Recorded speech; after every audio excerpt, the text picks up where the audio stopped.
ഇങ്ങനെയുള്ള വേസ്റ്റ് കുപ്പി കണ്ടാൽ വലിച്ചെറിയരുത്. ഇതുകൊണ്ട് നമുക്ക് പയർ നടാലോ. ഇങ്ങനെ പ്ലാസ്റ്റിക്കിൻ്റെ കുപ്പി എടുത്ത് മേൽഭാഗം കട്ട് ചെയ്ത് ഇതിലേക്ക് മണ്ണ് കുത്തി ഒലിച്ച് പോവാണ്ടിരിക്കാൻ ഇതിട്ട് ഇനി നമുക്ക് നല്ല നൈട്രജൻ കണ്ടൻറ്റ് കിട്ടാൻ വേണ്ടിയിട്ട് കുറേ ചീമക്കൊന്നൻ്റെ ഇതിട്ടു. ഇനി മണ്ണിടാം. മണ്ണിട്ട് ഇനി നമുക്ക് കരിയില കമ്പോസ്റ്റ്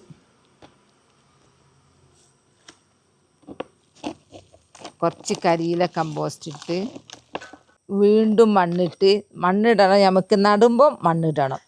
തൈ വെക്കുമ്പോൾ മണ്ണിൽ ഞാൻ തൈ വെക്കട്ടെ. ഇതാണ് എൻ്റെ തൈ. ഞാൻ പ്ലാവിൻ്റെ ഇലയിൽ കുമ്പിള് കുത്തിയിട്ടാണ് ആ തൈ ഉണ്ടാക്കിയത്. ഇതാ നമുക്ക് ധൈര്യമായിട്ട് നടാം. വേര് വന്നത് കണ്ടോ? ഇതാ അടിപൊളിയായിട്ട് വേര് വന്നിട്ടുണ്ട്. സൂപ്പറാ.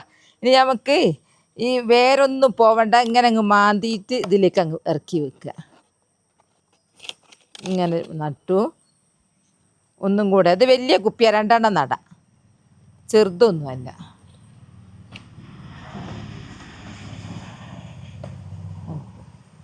രണ്ടെണ്ണം നട്ടു. ഇനി കുറച്ചും കൂടെ മണ്ണിട്ടു.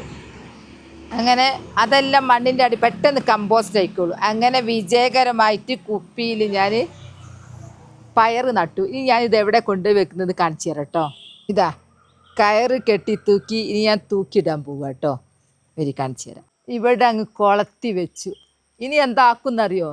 ഈ വള്ളി ആളായിട്ട് നെറ്റിലൂടെ പടർന്ന് എല്ലാ ഭാഗത്തേക്ക് വെക്കാൻ സൗകര്യമായി. ഇതവിടെ കുറേ നട്ടു. ഇഷ്ടമായാലും എൻ്റെ ചെടിക്ക് ലൈക്ക് കൊടുക്കുമോ?